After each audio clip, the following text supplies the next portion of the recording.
If you're the type of person who always has to buy stuff, you probably have a problem.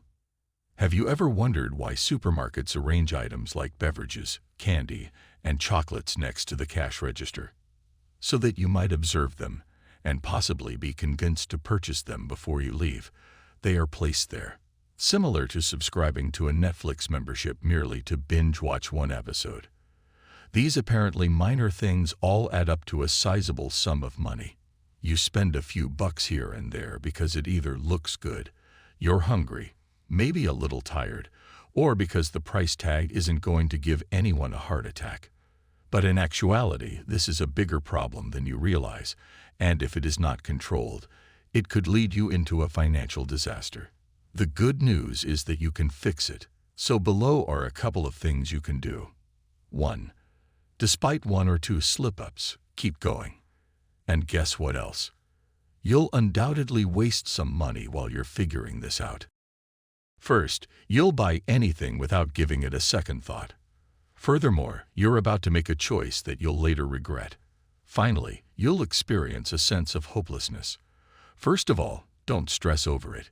Like most other elements of life, financial success is typically characterized by moving forward 2 steps for every 1 step backward. If you keep going ahead, you could make several steps backward. The objective is to outperform your prior performance. If you make a mistake, don't be hard on yourself. Instead, reflect on why you made that error and attempt to prevent it from happening again. Think about the conditions that led to your mistake and what you can do to prevent it from happening again. Never give up on yourself, above anything else. The trip will be rather long. Any lengthy journey is likely to encounter some bumps in the road and setbacks. To sum up, keep in mind that you don't need a fancy degree or a very interesting background to become an expert in financial management. You can achieve financial success on par with someone who has a gruelingly earned MBA in finance if you implement these 10 financial guidelines into your everyday life. 2. Make smart social engagement decisions. People often leave their homes to go out on the town or meet up with friends for social events that are centered around nightclubs, restaurants, shops, or other establishments that actively promote spending money. With some buddies, you might go out to dinner, to the movies, and then to the bar. Then, before you know it, a night out with pals has cost you $100.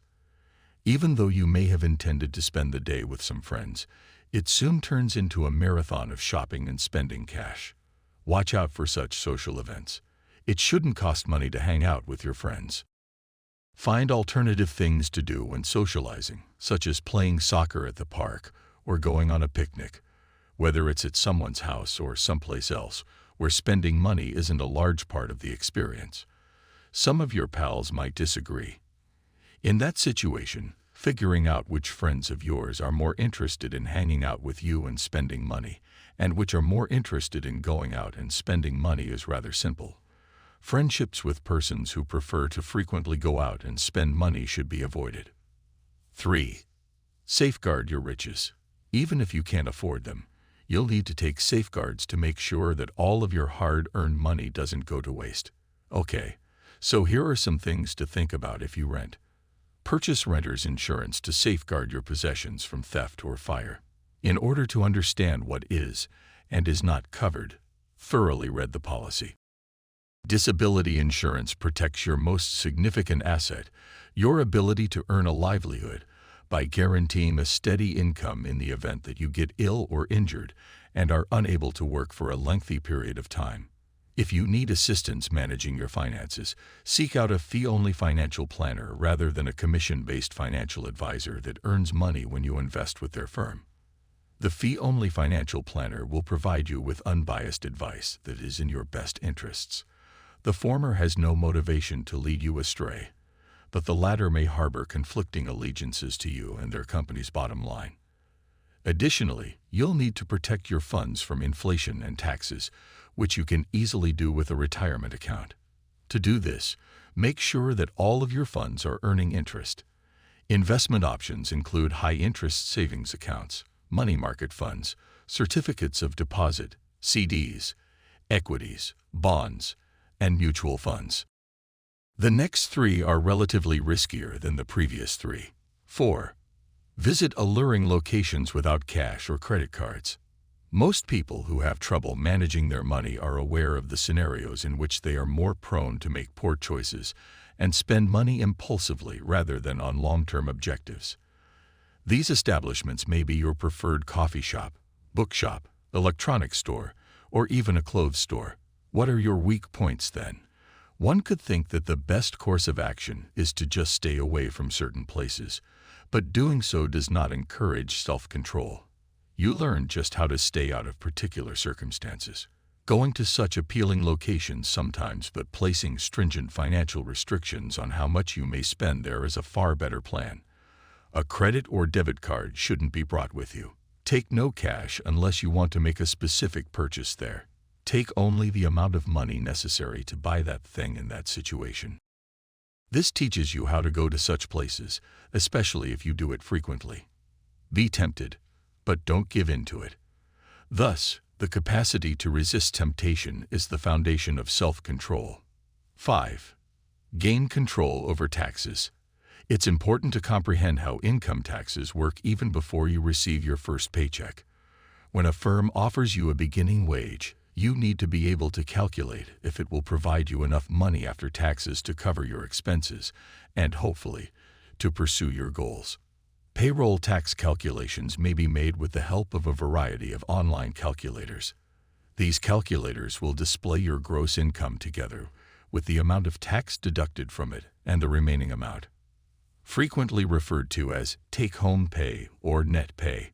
Similarly to this, you must understand how your marginal tax rate will impact your increase if you are considering shifting jobs in order to earn more money. You won't receive an additional $6,000 per year or around $500 per month if your wage increases from $35,000 to $40,000 per year, for example. Your sole additional benefit will be $4,227 or around $352 per month. If you're thinking about relocating, bear in mind that the amount will vary based on your new state of residence and its potential tax load. Spend some time studying how to do your own taxes. Unless your financial situation is complicated, it is not difficult to complete, and you won't need to pay a tax expert to do it for you. Using tax software allows you to file electronically, which is far simpler than it was for your parents when they first began out.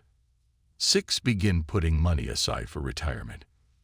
Just as your parents certainly sent you off to school with great expectations of training you for success in a world that seemed eons away, you must prepare for your retirement well in advance. The earlier you start saving, thanks to compound interest, the less money you'll need to put into investments to accumulate the amount you'll need for retirement. Why should you begin retirement savings in your 20s? Think about the following example. You put $100 into the market each month with an average return of 1%, or 12% annually compounded over a 40-year period. Because you may make pre-tax contributions to company-sponsored retirement plans, and because businesses usually match a percentage of your contributions, you essentially get free money. Although 401(k)s and individual retirement accounts, IRAs, have larger contribution caps than any other type of plan, having access to any employer-sponsored plan is a positive step toward financial stability. If your firm doesn't provide a plan, don't be concerned. Many retirement planning choices are available to independent contractors. The ability to withdraw a certain amount of money from your savings account and have it immediately transferred into your IRA each month is available to anyone who may set up their own IRA. Even if it's just a little bit, it will eventually build up to something helpful. 7. Establishing an emergency reserve. It's a well-known maxim in personal finance to pay yourself first. It's a good idea to set aside some money each month for an emergency fund, regardless of how much debt you have, including credit card debt and school loans, as well as how little money you appear to be making. Having money set aside for emergencies might keep you out of debt and improve your quality of sleep. You'll quickly have more than just emergency savings if you get into the habit of saving money and regard it as a non-negotiable monthly cost. You'll have savings set up for a home down payment, retirement, and even trips. It is simple to put money into a conventional savings account, but the interest rate is quite low. Instead, you should invest your money in a money market account, a short-term CD, or a high-return online savings account. If not, inflation will reduce the purchasing power of your money. Make sure that the conditions of your savings account provide rapid access to your money in case of an emergency. Okay, I need you to help me out with something. Do me a great favor right now by pausing this video and clicking the like button. If you did, congrats, and thank you very much for your support. You're wonderful. 8. Having a greater risk. A bigger chance of financial gains might also come with a higher danger of financial failures. An essential skill for growing your finances, and ultimately, your wealth, is investing knowledge. Understanding how money works to grow your wealth is the first step in making it work for you. 9. Needs versus wants. Do I really need this, or am I simply wishing for it? Before making any purchases, make sure to ask yourself this. We're not talking about the kind of need you mean when you say your dog just needs that blue sweater with the fire hydrant on it. You must ask yourself, is it something you must have in order to survive? When dealing with needs and desires, if you're able to do without it, do so. If not, the purchase will merely increase your debt load. Understand where your money goes. After reading a few personal finance books, you'll realize how important it is to control your spending so that it does not exceed your income, and that budgeting is the best way to achieve this. You'll realize that little, sensible changes in your everyday spending may have just as big an impact on your financial situation as a raise after you discover how much your morning coffee costs over the course of a month. Additionally, cutting back as much as you can on your regular monthly spending will save you a ton of money over time. Even if you can now afford a luxurious apartment, going with something more modest may enable you to purchase a home or condo sooner than you otherwise would be able to. Understanding how money functions are the first step in making it work for you. 10. Hone your self-control. Hopefully, your parents taught you how to do this when you were a little child. If not, keep in mind that managing your personal finances will be simpler the sooner you develop the discipline of postponing gratification. Even when you have the option to purchase anything immediately on credit, it's best to hold off until you have enough money saved. You have to ask yourself, is it really worthwhile to pay interest on a pair of pants or a box of cereal? Just as practical is a debit card, which doesn't accrue interest but instead takes money directly out of your checking account. If you have a tendency to charge everything you buy, even if you are unable to pay off your balance in full at the end of the month, you may still be making payments on those items in 10 years. In light of this, you must ask yourself some crucial questions, such as, will I still want to be paying for that TV in 2 years? Do I truly need it too? Or is it only used to squander money? Credit cards are a terrific tool to have, but they also come with the extra burden of the need for sound financial management, such as timely loan repayment. If you do, you'll build up a good credit history and perhaps boost the amount you may borrow. Simply make sure that when your bill comes, you pay the entire sum. Additionally, refrain from acquiring as many credit cards as you can. For the purpose of building a solid credit history, this financial journey is essential. Well, I want to thank every one of you for watching the video. I sincerely hope you enjoyed it and learned something from it.